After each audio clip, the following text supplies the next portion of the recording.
안녕하십니까. 연대성 읽기. 오늘은 열왕기하 21장에서 25장 보시겠습니다. 열왕기하 21장에서 25장까지 내용인데요.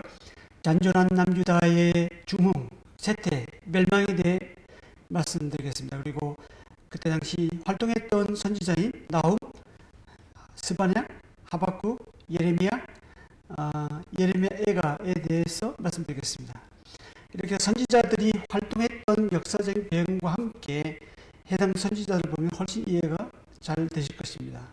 오늘 나눌 내용이 많은데요. 다 다룰 수는 없고 주요 내용 중심으로 말씀드리겠습니다. 또 알고 싶으신 분은 GNTV 들어가셔서 연대성 읽기 해당 강좌를 보시면 되시겠습니다.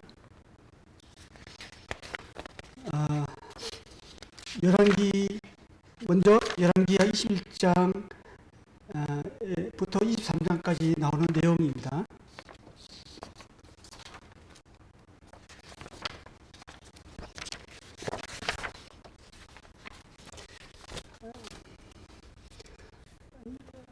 열왕기하 22장에서 23장에 나오는 요시야의 계열을 보시겠습니다. 예루살렘에서 성전을 수리하다가 율법책 발견하고 옷을 찢고 회개를 합니다. 요시야의 개혁은 성경으로 돌아가자는 것이었습니다. 요시야의 개혁은 유다를 넘어 북왕국의 중앙 성소가 있었던 베델까지 이릅니다. 여로보암이 베델에 세운 제단과 산당을 헐고 산당 제사장을 죽입니다.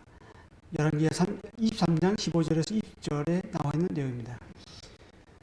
애국 왕 바로누고가 아스루 왕을 치러 유브라데 강으로 올라가다가 요시야 왕과 맞서 싸웁니다. 그때 요시야는 무기토에서 바로누고에 의해서 죽임을 당합니다. 23장 29절 30절 내용입니다. 23장에 나오는 요시야의 아들 요아스에 대해서 말씀드리겠습니다. 요아스 왕은 23세에 왕이 되어 예루살렘에서 3개월간 다스립니다. 23장 31절 내용입니다. 애국 왕 바로누고는 요아스 왕을 하맛 땅 림나에 투옥시키고 요시야의 다른 아들 엘리야김을 왕으로 세웁니다. 그리고 그의 이름을 요야김으로 개명시킵니다. 열왕기하 23장 33절에서 34절 내용입니다. 요아스, 살룸이라고도 하는데요. 요아스는 애굽으로 끌려갑니다. 23장 34절 요아스가 애굽에서 죽을 것이라는 예레미야 선지자가 예언한 대로 그는 거기서 죽습니다. 예레미야 22장 10절에서 12절 그렇게 예언을 했거든요.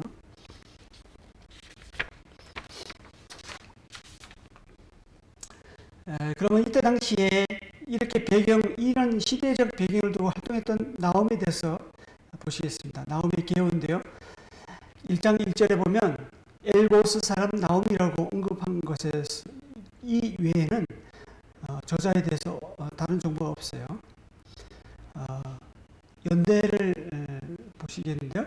아수르 쇠퇴기 때인 아수르 바니팔이 왕 통치 기간과 유다에서는 므낫세 왕 통치 기간에 나홈이 선지자로 활동했습니다. 그래서 나홈 활동 시기는 주전 650년 전으로 추정할 수 있습니다. 나홈의 주요 내용은 핵심 내용은 니느웨의 멸망 예언입니다. 니느웨는 아수르의 수도로서 아수르 제국 전체를 가리킵니다. 나홈은 처음부터 아수르를 직접적으로 언급하지 않다가 마지막 3장 18절 19절에 가서야 분명하게 말하고 있습니다. 1장에서는 하나님의 백성을 괴롭히는 아수르 악행에 대해 진노하시고 질투하시고 보복하시는 하나님에 대해 나옵니다. 1장 2절 8절에서 알 수가 있고요. 하나님의 대적에 대한 심판은 하나님의 백성에 대한 구원을 의미합니다. 1장 7절 15절 2장 2절에서 이런 내용을 알 수 있습니다. 이러한 나홈 메시지는 므낫세 이후 요시야 왕 개혁의 동력이 되었습니다. 그리고 2장은 파괴된 니느웨를 말씀하고 있고요. 3장은 음녀 아수르의 멸망을 예언하고 있습니다. 나홈의 예언대로 니느웨는 주전 612년 바벨론과 메대인들에게 의해 멸망당했습니다. 나홈의 특징은 요나서와 상충되는데요. 요나서에서는 니느웨가 회개하여 구원받는 반면에 나홈서에서는 야곱의 영광을 회복시키고 니느웨의 멸망을 예언합니다. 즉 나홈서는 니느웨, 즉 아수르의 멸망에 초점이 맞춰져 있고 반대로 유다의 구원을 말씀하고 있습니다. 요나서와 나홈서는 다른 선지서와 같이 유다에 대한 심판이나 경고에 대한 말씀이 없는 것이 특징입니다. 다음은 스바냐에 대해서 말씀드리겠습니다. 스바냐의 저자와 연대입니다. 저자는 1장 1절에 보면 스바냐는 시스기야의 현손이요 아말의 증손이요 그달의 손자요 구시의 아들이었다라고 나옵니다. 이렇게 구약의 선지서 줄 중에서 선지자의 계보를 4대에 걸쳐 기록한 예는 스바냐가 유일합니다. 아마도 스바냐의 고조 할아버지가 시스기야 왕이었다는 것을 얘기하고 싶지 않았나 생각이 됩니다. 연대를 보시면요. 스바냐는 므낫세와 아몬 왕의 통치 기간 중에 백성들의 배교가 심해지고 아수르의 압제하에 태어나 성장했습니다. 그리고 유다 왕 요시야 통치 기간에 선지자로 활동했습니다. 스바냐의 활동 시기는 선지자 나훔과 예레미야의 사이로 볼 수가 있습니다. 스바냐의 주요 내용인데요. 스바냐의 핵심 메시지는 여호와의 날인 심판의 날이 가깝다. 그리고 그 중에 남은 자, 이 남은 자는 겸손하고 가난한 백성을 말하는데 이 남은 자가 구원받을 것이라는 것입니다. 스바냐가 예고했던 예루살렘 심판은 약 40년이 지난 뒤 바빌론에 의해 이루어졌습니다. 1장은 심판의 날로서 여호와의 날이 임박했음을 선포합니다. 히스기야의 계획에도 불구하고 므낫세와 아몬이 통치하면서 다시금 바알, 1월 성신, 밀곰 숭배가 만연했습니다. 이에 대해 스바냐는 우상을 섬기는 유다와 예루살렘에 내릴 무서운 심판의 날이 매우 가까이 왔다고 경고하고 있습니다. 2장 1절에서 3절은 스바냐가 동포들에게 회개하라고 절박한 심정으로 공고했습니다. 2절에 보면 지나가기 전에, 내리기 전, 이르기 전에 그리할지어다 라고 나옵니다. 시간이 얼마 남지 않았지만 그래도 회개하기 아직 늦지 않았다는 뜻입니다. 그래서 회개를 촉구하고 있습니다.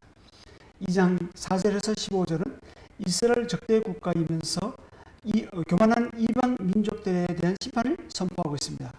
3장 1절에서 8절은 예루살렘에 대한 심판을 선포하고 있습니다.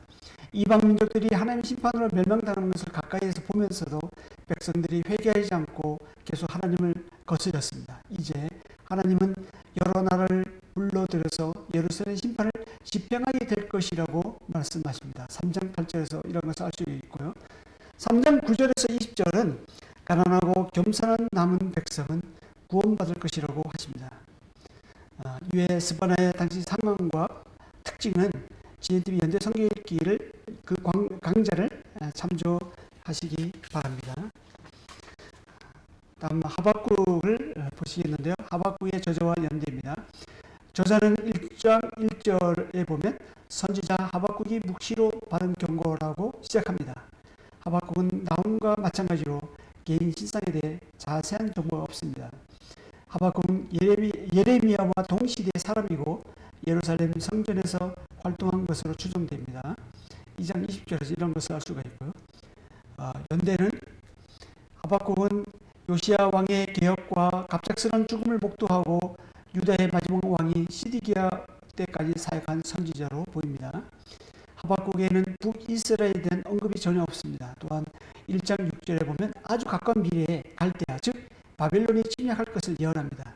따라서 하박국은 주전 605년 전후 그리고 유다인이 처음으로 바벨론의 포로로 잡혀갔던 주전 597년 전후에 사역한 것으로 보입니다.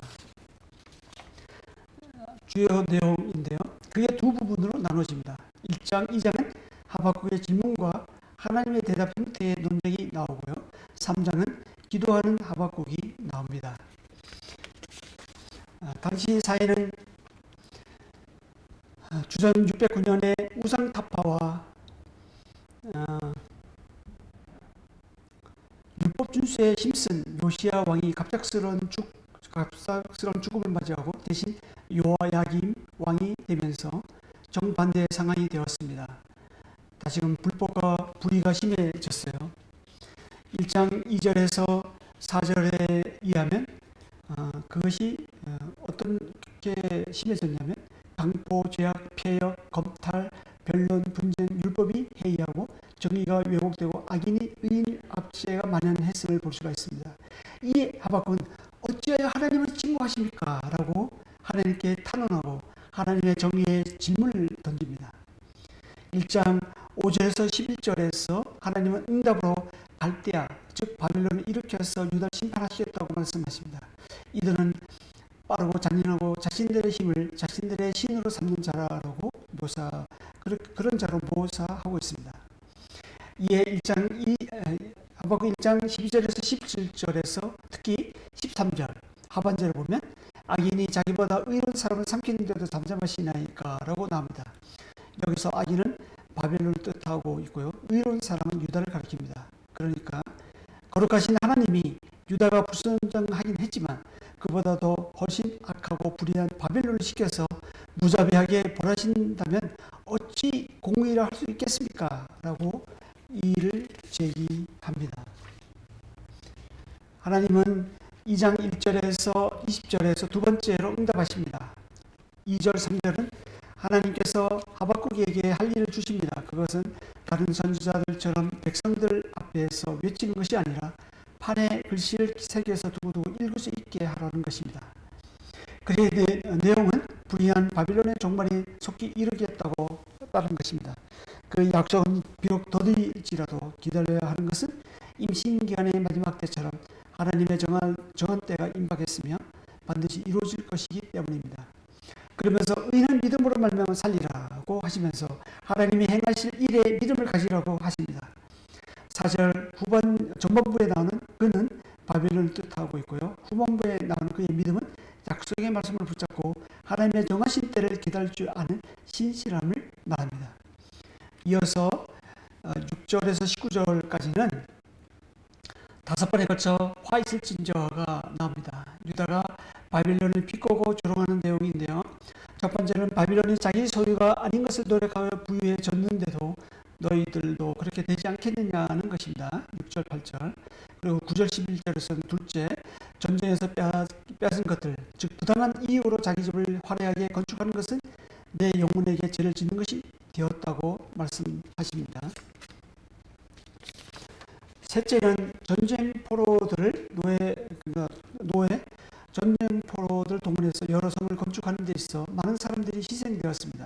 하지만 이런 것들은 불타버릴 것이고 그렇게 되면 여호와의 영광을 인정하는 것이 세상에 점점 드러나 가득하게 될 것이라고 12절 14절에서 말씀하고 있습니다. 네 번째는 성읍과 그 안에 모든 주민에게 강포를 행한 것처럼 너희도 결국에는 그렇게 될 것이라고 15절에서 17절에서 그렇게 말씀하고 있습니다. 다섯 번째는 바빌론에게 예고된 심판이 닥칠 때 그들의 우상이 무슨 도움이 되겠느냐는 것입니다. 그리고 마지막에 성전에 계시는 여호와 하나님은 여호와 하나님이 심판하실 때 자신이 홀로 참되시며 진정한 온누리의 왕이심을 선포하신다고 왕이심을 18절 20절에서 선포하고 있습니다. 이에 3장 1절에서 19절에서 하박국의 기도가 나옵니다. 실제 기도는요 3장 2절과 3장 16절 19절로 나와 있고요. 그 사이는 하나님이 개입하셔서 바벨론을 치시겠다는 내용을 환상으로 묘사하고 있습니다. 13절에 기름 부음 받은 자를 구원하시려고 나오는데 이는 왕을 가리킵니다. 주전 598년 전 이전 상황으로서 아직 왕이 있다는 뜻입니다. 이사과 같이 하박국의 주의 내용을 종합해 보면 하박국의 핵심 내용은 현재의 불의에도 불구하고 하나님의 주권과 정의를 전폭적으로 신뢰하면서 하나님의 정하신 때를 기다리라는 믿음입니다. 이외에 하박국의 특징은 JTB 연대기 성경 읽기 강좌를 들어가셔서 참조하시기 바랍니다. 열왕기하 24장 25장을 보시겠는데요. 이제 열왕기하 마지막 부분인데 이것이 남유다 멸망에 대한 내용이 나옵니다. 열왕기하 24장 25장에 나오는 남유다의 쇠퇴와 멸망입니다. 주전 605년 요아kim 통치 4년에 갈그미스 전투에서 애굽은 신흥 강대국 바벨론에게 패하고 물러납니다. 애굽은 이제 더 이상 남유다의 땅에서 영향력을 행사할 수 없게 되었습니다. 24장 7절에서 그렇게 알 수가 있고요. 요아김은 3년간 느부갓네살에게 조공을 바치다가 배반합니다. 24장 1절 주전 601년 느부갓네살이 애국 원정했다가 실패하자 요아김은 예레미야 말 듣지 않았어요. 예레미야 2장 18절 2장 36절에서 말했는데 그 말을 듣지 않고 다시 친애굽으로 돌아섰습니다. 그래서 바벨론 왕 느부갓네살이 와서 요아김을 새 사슬로 묶고 바벨론 1차 포로로 잡아갑니다. 이 내용은 역대하 36장 6절 7절에서 알 수가 있고요. 이때 선지자 다니엘도 함께 잡혀갑니다. 요아김이 왕이 된 지 3개월째 주전 597년 바벨론 왕 느부갓네살 군대는 예루살렘을 포위합니다. 그때 성전 보물을 탈취하고 남유다 요아김 왕은 물론 지도층들을 바벨론으로 2차로 잡아갑니다. 24장 10절에서 17절에 이런 내용을 알 수가 있고요. 이때 선지자 에스겔도 함께 잡혀갑니다. 요야긴, 역대하는 고니야라고 나오기도 한데 요야긴 역시 예레미야 말을 듣지 않았어요. 예레미야 22장 24절에서 30절에 얘기했거든요. 그런데 그 말을 듣지 않고 친애굽 정책을 펼치다가 결국 바벨론으로 잡혀갔습니다. 열왕기하 24장 15절에서 그런 내용을 알 수가 있습니다. 이후 느부갓네살 왕은 애국 왕이 요야김을 세운 것처럼 자기 마음에 맞는 사람을 왕으로 세웁니다. 요시야의 아들 가운데 세 번째로 나타니아가 왕이 되고 시드기야로 계명시킵니다. 24장 17절 내용입니다. 그런데 시드기야가 바벨론 왕을 배반하자 느부갓네살 군대는 주전 588년 1월에서부터 587년 8월까지 거의 1년 반 동안 예루살렘을 포위합니다.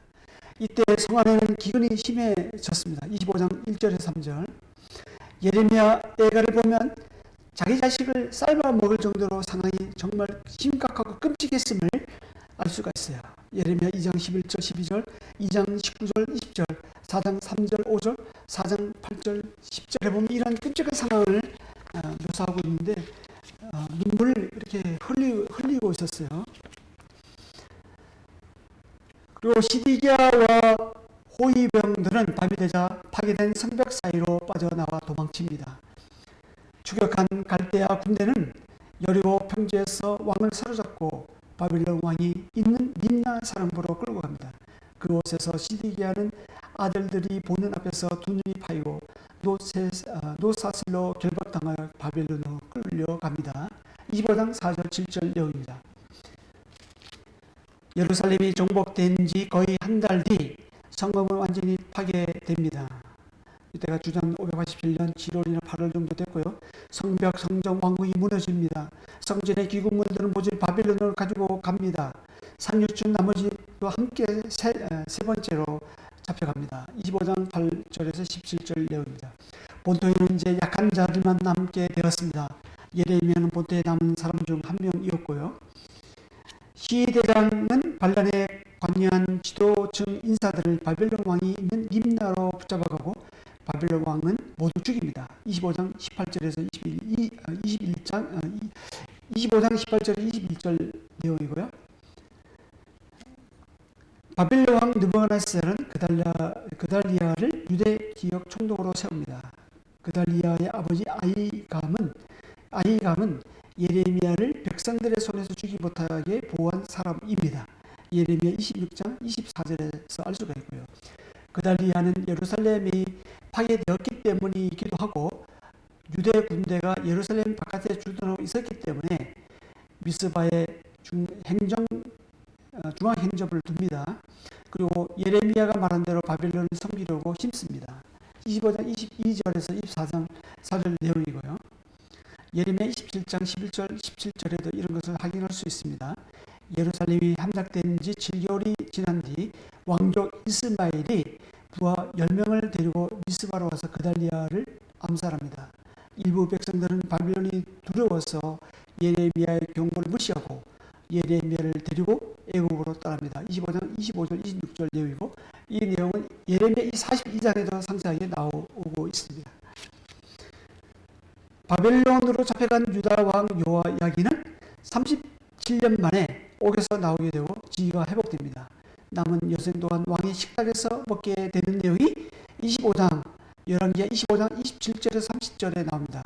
느부갓네살의 후임 왕에 의해 요야긴이 사면된 것입니다. 이렇게 해서 열왕기하 마지막 이야기는 멀지 않아서 이스라엘이 회복될 것임을 암시해 줍니다. 겉으로는 이스라엘이 끝난 것처럼 보이지만 하나님은 흑암에서 생명을 창조하시고 계십니다. 이렇게 잔존한 남유다가 쇠퇴하고 멸망할 때 활동한 선지자가 바로 예레미야입니다. 먼저 예레미야 저자와 연대에 대해 살펴보겠는데요. 예레미야 저전 1장 1절의 책의 표지를 보면 저자가 예레미야임을 알 수가 있습니다. 예레미야는 제사장 집안 출신입니다. 예레미야는 결혼하지 않았고요. 아내도 자녀도 없었어요. 예레미야 16장 2절에서 이런 것을 알 수가 있습니다. 하나님은 예레미야의 삶을 통해 큰 재난이 유다에 닥치게 되면 위로와 즐거움과 미래의 소망이 없어질 것을 상징적으로 보여주고 계십니다. 예레미야는 하나님과 유다 백성을 사랑함으로 간절히 외쳤습니다. 하지만 백성들은 예레미야가 전해준 말씀을 끝내 외면했고요. 박해했습니다. 때로는 예레미야를 모독자로, 때로는 예레미야를 매국노로 내몰았습니다. 때로는 예레미야는 죽을 위기를 직면하기도 했습니다. 예레미야는 이런 외적인 어려움 외에도 내면의 고통과 범례가 있었어요. 그래서 자주 공경에 대한 자신의 아픈 마음을 하나님께 쏟아냈어요. 이런 것을 예레미야 8장, 11장, 12장, 15장, 18장, 20장에서 알 수가 있습니다. 예레미야 연대를 보시면 1장 2절에 보면 요시야 13년에 하나님 말씀이 임하기 시작했는데 라고 나오는데, 이때가 주전 627년 또는 626년입니다. 즉 예레미야는 유다 왕국의 마지막 40년 동안 활동했습니다. 예루살렘 멸망은 실제 39장에 나오고 40장에서 44장은 멸망 이후 예레미야가 애굽으로 끌려가는 내용이 나오는데요. 이것까지 연대를 발행하면 예레미야 활동 시기는 주전 627년에서 575년으로 됩니다. 요야김 4년은 주전 605년입니다. 이때 사건들이 예레미야 25장, 36장, 45장, 46장에 나오고 있고요. 그 사이에 시디게야 때와 그 이후에 관한 내용이 나옵니다. 즉 예레미야 사역은 요야김 4년 중간 지점임을 알 수가 있습니다. 예레미야 당시 유다 왕은 요시야, 요아스, 요야김, 요야긴, 시디게야입니다.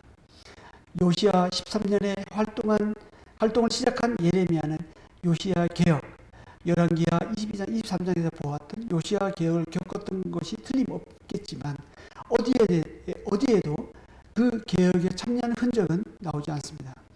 예레미야는 예루살렘의 멸망에 초점을 맞추고 있기 때문에 관련 있는 요야김과 시디기야 중심으로 다루고 있습니다. 아무튼 예레미야는 유다의 쇠퇴와 멸망의 때 모든 것이 불안했던 시기에 활동했습니다.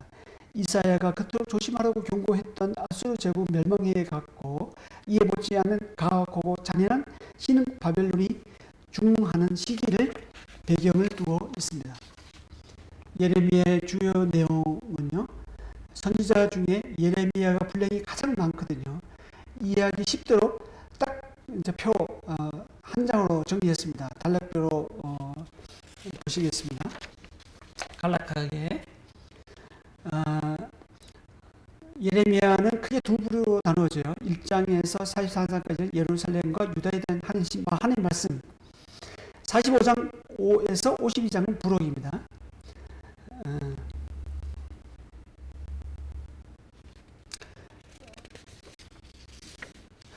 1장에서 44장까지의 하나님의 말씀은 다시 6개로 분류가 되고요. 1장은 표제 말씀, 2장에서 25장은 유다와 예루살렘 심판과 탄식의 말씀, 26장에서 29장은 거짓 선지자들의 그릇된 말씀, 30장에서 33장은 새 언약의 중심으로 한 구원의 말씀, 34장에서 44장은 경고의 말씀, 45장에서 52장은 세 가지 말씀이 부록으로 나옵니다. 도표 제일 아래쪽에 연대를 보겠습니다. 2장에서 20장은 요시야 시대 중심의 예레미야 예언들과 애가입니다. 특히 2장에서 6장은 요시야의 개혁, 11개 23장에 나오는 요시야의 개혁 이전 몇 해 동안 선포한 말씀으로 보입니다. 21장에서 36장은 요야김과 시드기야 때 역사 이야기들이 나오고 있고요. 37장에서 45장은 예루살렘 멸망 전후의 사건들이 나옵니다. 46장에서 51장은 열방 심판 예언이 나오고 있고 52장은 역사적 부록이 나옵니다. 자세한 내용은 GNTV 연대 성경읽기 강좌를 참조하시기 바랍니다. 예레미야 특징을 보시겠는데요. 첫 번째, 유다 멸망 원인입니다. 예레미야 5장 19절, 7장 24절, 26절, 9장 13절, 14절, 11장 6절에서 10절, 13장 9절에서 10절에서 보면 유다 멸망 원인을 분명하게 밝히고 있습니다. 유다 멸망 원인은 백성이 교만하여 하나님의 말씀을 순종치 않은 것에 있고 뿐만 아니라 하나님을 버리고 이방 신들을 섬긴 것이 있다고 말씀하고 있습니다. 두 번째는 예루살렘의 멸망과 미래에 대한 소망입니다. 예레미야는 무엇보다 유다 범죄로 예루살렘이 멸망할 것을 일관되게 선포하고 있고요. 하나님은 이 일에 바벨론 왕 느부갓네살을 사용하셔서 유다 백성을 심판하실 것이라고 하십니다. 이와 어울려 예레미야는 미래에 대한 소망을 선포하고 있습니다. 본토로에서 기한을 말씀하시고 32장 이스라엘에 대한 하나님의 계획은 재앙이 아니라 평안이요 미래에 소망을 주려는 것이라고 29장 11절에 말씀하시고 또한 새 언약의 약속 31장 33절에서 34절 말씀하시고 그리고 23장 5절 6절 33장 15절 16절에서는 메시아 예언 그리고 다윗에게 한 의로운 가지가 일으킬 것을 말씀하고 있습니다. 세 번째 예레미야 특징은 예레미야의 고난과 말씀의 순환입니다. 당시 거짓 선지자들이 많이 있었는데요. 거짓 선지자들과 백성들은 예루살렘은 결코 망하지 않을 것이라고 믿었어요. 이것은 다윗 언약에 대해 잘못된 확신을 가지고 있었던 것입니다. 이에 대해 예레미야는 그것은 거짓이라고 선포하고 있습니다. 당시 사람들은 유다 땅에 남은 자들이 의로운 자이고 포로로 잡혀간 자들은 세상과 타락한 자들이라고 생각했어요. 이에 대해 예레미야는 유다 미래의 소망은 포로로 잡혀간 자들에게 있다고 선포하고 있습니다. 포로 지역에 있는 유다 백성들에게 편지를 보내어 또 위로하고 있고요. 29장에서 이렇게 당시 사람들은 자신들의 죄를 인정하지 않았을 뿐만 아니라 선포된 하나님 말씀을 철저히 외면했습니다. 그러니까 자기 기대에 자기가 스스로 자기 기대를 걸었던 거죠. 말씀 무시하고. 그 결과 예레미야 선지자를 핍박하고 투옥함으로써 자신들의 뜻을 관철하고자 했습니다. 억지로 하나님 뜻을 자기가 이루려고 했던 거죠. 이처럼 예레미야의 고난은 곧 하나님의 말씀의 순환이었습니다. 예레미야의 고난은 말씀이 육신이 되어 이 땅에 오신 예수님의 고난을 예포합니다. 바로 예수님께서 진리시요 생명이신 말씀을 거부하는 유대인들에 의해 고난당하고 죽임당하는 것을 보여줍니다. 네 번째로 이스라엘 백성에 대한 호칭입니다. 여호와의 첫 열매 2장 3절 내 백성 2장 11절 13절 순전한 참 종자 곧 귀한 포도나무 2장 21절 사랑받는 신부 2장 2절 3장 14절 내 소유 12장 7절에서 19절 내 포도원 12장 10절 여호와의 양떼 13장 17절 23장 21절에서 3절 등으로 묘사하고 있고요. 하나님 백성에 대한 호칭을 이렇게 다양하게 묘사하고 있어요. 또한 하나님은 배은만능한 아들에게 아버지가 되시고 부정한 아내에게 신실한 남편으로 묘사하고 있습니다. 3장 19절에서 20절 또한 이스라엘 언약의 백성으로서 율법을 지켜야 함에도 불구하고 불순종하고 있음을 강조하고 있습니다. 5장 4절, 5절, 8장 7절. 그래서 그렇게 얘기하고 있습니다. 그리고 다섯 번째는 구원의 말씀으로서 새 언약, 예레미야 31장 31절에서 말씀합니다. 예레미야는 대부분 심판 말씀을 다루긴 하지만 다른 선지서처럼 구원의 말씀 또한 선포하고 있습니다. 특히 31장은 새 언약에 대해 약속을 기록하고 있는데요. 즉 하나님 백성들이 회복되어 하나님 말씀을 새긴 그 말씀을 행할 날을 예언합니다. 이러한 새 언약의 약속은 예수님의 사역과 성령님의 오심으로 성취되었습니다. 더 나아가서는 이스라엘 종말의 회복됨으로 새 언약 성취는 완성될 것입니다. 여섯 번째로 왕성한 거짓 선지자들의 활동입니다. 예레미야를 읽어보면 거짓 선지자들이 많이 나오는데요. 여러분 보시면 아실 것입니다. 다음은 예레미야 애가의 주요 내용을 보시겠습니다. 예레미야 애가는 바벨론 왕 느부갓네살에 의해 예루살렘과 유다가 멸망당하고 성전과 성읍이 파괴된 것을 보면서 예레미야 52장 슬퍼하고 애통하는 5개의 애가를 모아놓은 책입니다. 1장은 예루살렘의 절망적인 탄식과 통고, 2장은 여호와의 진노로 내려진 징벌, 3장은 재난 중의 위로와 소망, 4장은 징벌의 원인은 죄와 그로 인한 고통, 5장은 은혜를 구하는 기도가 나오고 있습니다. 그리고 예레미야 애가는 히브리 알파벳 22자를 순서를 따라 이역제시로 쓰여져 있습니다.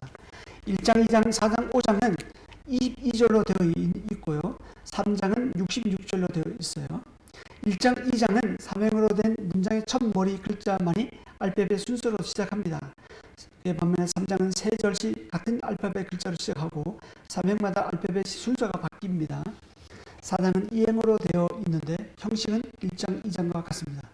5장은 알파벳 둘은 아니지만 22개의 행으로 되어 있어서 알파벳 이합 제시 구조를 흉내내고 있습니다.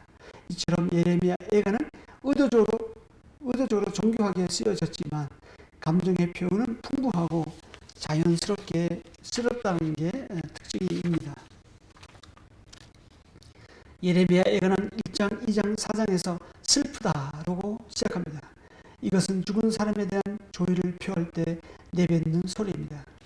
4장은 이제라도 여호와께로 돌아가자라고 외치고 있습니다. 5장은 우리를 주께로 돌이키시면 우리가 주께로 돌아가겠다고 기도하고 있습니다.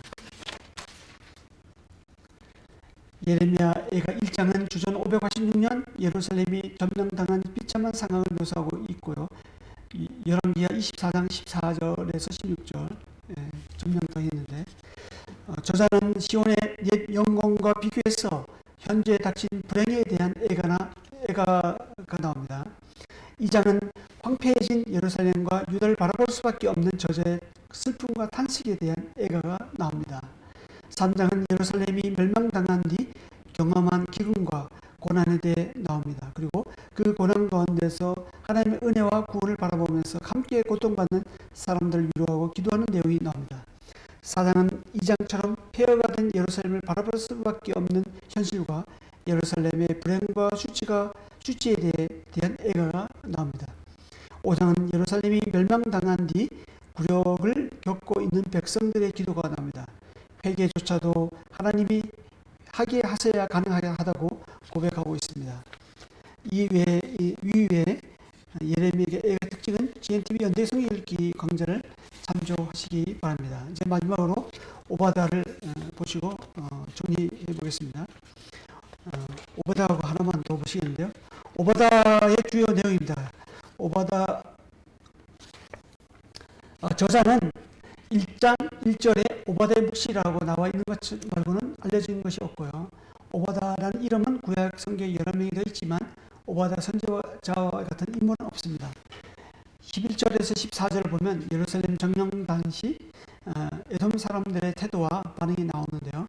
오바다는 이것을 목격했거나 그 시대에 살았던 사람으로 보입니다. 연대는 주전 850년에서 400년 사이까지 학자들마다 다르고 다양합니다. 하지만 예루살렘 멸망을 에돔이 방관하고 기뻐한 것을 보면 주전 586년에 일어난 일로 볼 수 있습니다. 또한 오바댜의 내용이 예레미야 49장과 에스겔 25장과 비슷한 점을 보면 포로기 때의 선지자임을 짐작할 수가 있습니다. 따라서 오바댜 저작 연대는 기록 연대는 예루살렘 멸망 직후로 볼 수 있습니다. 주요 내용인데요.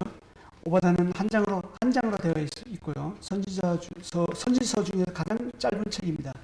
그게 세 단락으로 나눌 수 있습니다. 1절에서 9절은 교만한 에돔을 하나님 심판하시는 내용이 나오고 있고요. 10절에서 14절은 에돔 심판 이후로서 에돔의 8가지 죄가 나옵니다. 15절에서 21절은 여호와의 날에 만국의 심판을 받고 최종적으로 이스라엘이 구원받고 회복되는 내용이 나옵니다. 에돔은 왕위에 들어가 있는 교통의 요충지에 있었습니다. 이들은 통행세를 받아서 생활했어요. 오바댜의 내용 대부분 이 에돔 심판 예언입니다. 에돔은 하나님을 대적하고 하나님의 백성을 박해하는 열국을 대표하기도 합니다.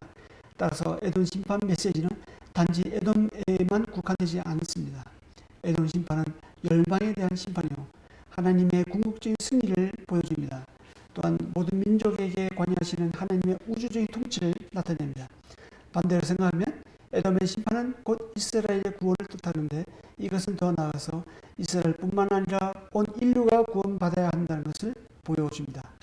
이외에 오바댜의 주요 특징은 GNTV 연대 성경 읽기 강좌를 참조하시기 바랍니다. 이제 정말 마지막입니다. 이게 중요한데요. 잘 들어보십시오. 유다 포로민들의 충격 세 가지입니다. 포로기를 맞이한 유다인들의 충격은 다음과 같습니다. 성전과 예루살렘이 파괴될 수 있는가의 문제입니다. 하나님의 성전과 예루살렘은 하나님이 임재하신 곳입니다. 그런 하나님의 성전과 예루살렘이 파괴됐다는 것은 유대인들에게는 이해가 되지 않는 부분이었습니다. 그리고 조상들에게 한 약속이 파괴된 것은 아닌가의 문제입니다. 아브라함에게 약속한 땅, 가나안을 약속하셨고 지금 그 땅에서 살고 있습니다. 그런데 약속의 땅은 점령당했고 백성들은 포로로 국외로 추방당했습니다. 그렇다면 약속의 땅에서 추방된 것은 아브라함에게 한 약속을 하나님이 스스로 깨뜨려 버리신 것이 아닌가 하는 것입니다. 이것 또한 포로기를 맞이한 유대인들에게는 이해가 되지 않는 부분이었습니다. 세 번째로 영원한 왕조를 약속한 다윗 언약은 어떻게 된 것인가의 문제입니다. 다윗 왕조의 몰락은 사무엘하 7장에 나오는 영원한 왕조를 약속한 다윗 언약의 파기란 말인가라는 의문입니다.